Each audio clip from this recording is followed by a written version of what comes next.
Hey guys, I'm just going to quickly show you some of the things I was talking about in class just to kind of go over them. So in Premiere, so let's just open Premiere. I'm going to start a new project. You can call the new project whatever you want. I'm just going to call this test 1. And I'm going to put the location on my desktop, but I'm going to make a new folder and just call it test. So all my files will go here that Premiere creates, including any autosaves. And my project will go in here as well. So I'll choose, and then everything else is okay. I'm going to hit OK. All right, so now we have our 4 windows. We basically have, this is our sequence window where we'll see our video being played. This is our timeline where we will put our clips in to make our film or stills and images video, stills and audio video. Here, you've got some different things here. The main 2 I use here is your project where you're going to import your media, and you have your effects, and you have clips here where you can set in and out points. I don't do that a whole lot, but that's something you can and we'll talk about. So essentially on the project tab here, and I want to import my media. All you do to do that is just double click right in the middle, and that should pull up a screen to import your media. So I'm going to actually pull in 2 clips here real quick. I'm going to pull, I'm going to pull in mask 1 and masks. This is a screencast I did for another class.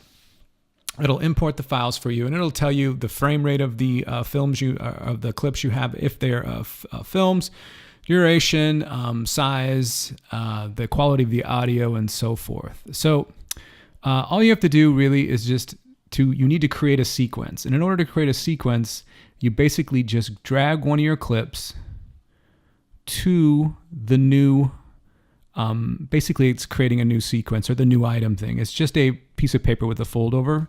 You drag it there, and then it'll create a sequence right here called masks.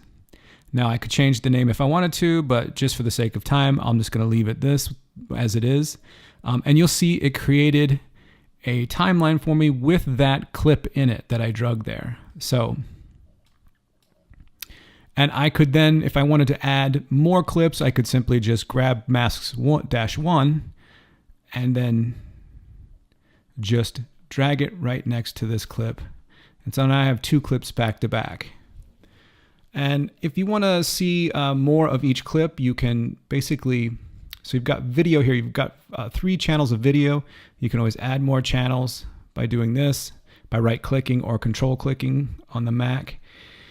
And then you also have your audio channels. So the A are the audios, the V are the video. And you can see my track when I pulled it in, and I can make this bigger by just doing this.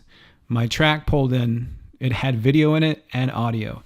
You're going to notice the first track only has, it doesn't have a right channel. It just has a left channel of audio, meaning that it was recorded with 1 mic and it was mono. You're going to notice the second track actually has stereo. So if I play, you're going to hear the difference.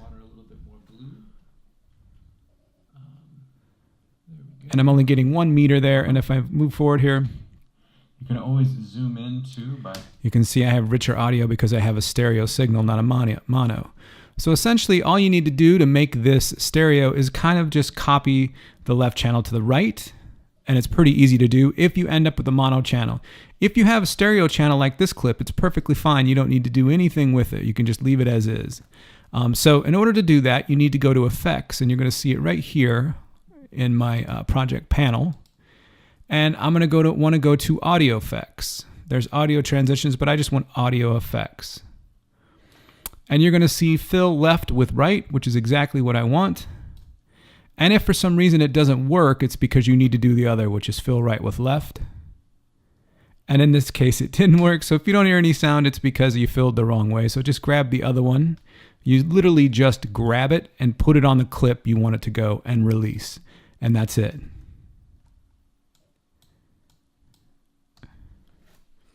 And so I'm getting no sound. Maybe I had it right the first time.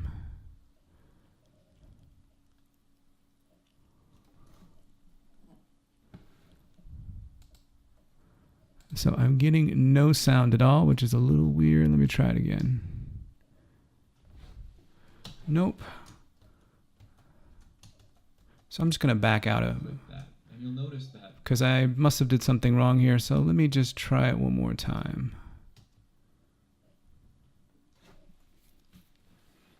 And that seems to not be working. That's a little strange. Maybe I need to fill the right with left.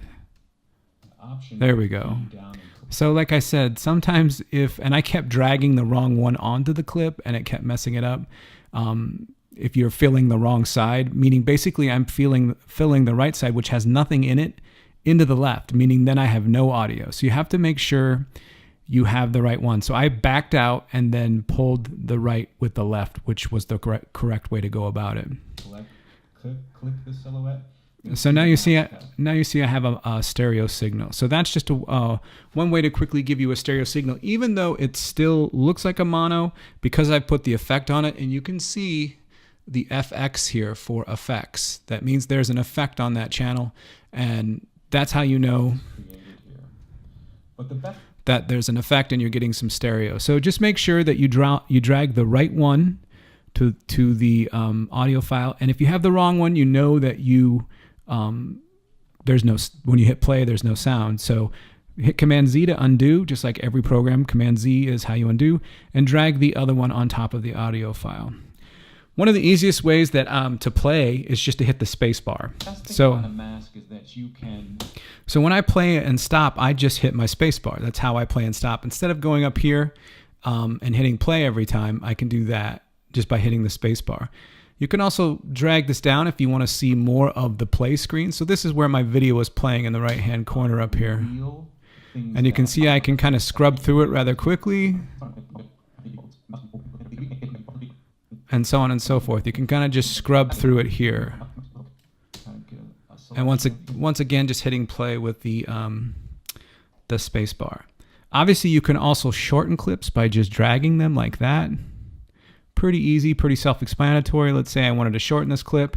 Then I can also then just bring this clip up. And you'll notice how when it connects, you'll get these little like corners or arrows at the top saying you've connected it. If you haven't, you'll always have you'll notice you have some black space in there. So make sure you're connecting or if you've overlapped, it will literally overlap them. You don't want to do that if you're just trying to connect the clicks. Just get it to where it gives you those little arrows at the top, and boom, you're done. So that's one of the things I wanted to show you. Basically, that's some just simple ways to correct your audio if you only have a mono channel and you want a stereo channel. Another quick thing I just to show you, a really quick shortcut. A lot of times when I'm previewing, well, first, if for some reason, because videos take up a lot of memory and you're working with a lot of layers here, essentially I can layer a video on top of this or a graphic on top of this using video 2 here. I could dump another video on top. I literally could just take another video and put it right on top here. It's a little tricky. Sometimes the audio wants to mess around, but I could put it on top, and now I have it on top of the other layer. And hold my option down something. And obviously that's a little messy, but you can layer your video and your audio this way. Like for instance, if you wanted to add a song, you would just pull it in here in like audio 2 or audio 3. So just some general concepts there. And then the other thing, because video takes a lot of memory, sometimes when you play it back, it'll lag because you have a lot of layers here. You can lower the quality of the video. Instead of, I don't have it on full because that make it lag and make my computer work too hard. So I have the quality at half, and if it's still kind of sputtering along or lagging, like the audio's out of sync, it's because your computer can't keep up. You can always change it to the 4th quality to give you, it'll make the image more pixelated, but it will play everything in time and the audio will sync up perfectly. So oftentimes I'll just leave it at half. And one last shortcut here. Right below the escape key on your keyboard is a thing called a tilde, right below the escape key.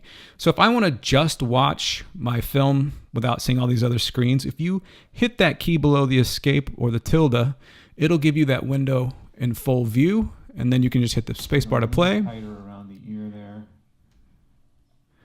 And so that's the tilde right below the escape key.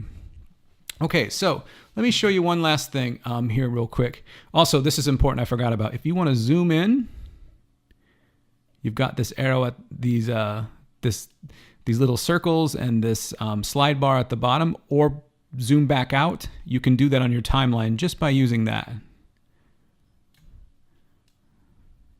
You can also do the same vertically by making this bigger or smaller on the sides as well. So you've got that option. I use the horizontal one quite a bit in terms of wanting to zoom in with my audio and stuff. So just some tips for you there.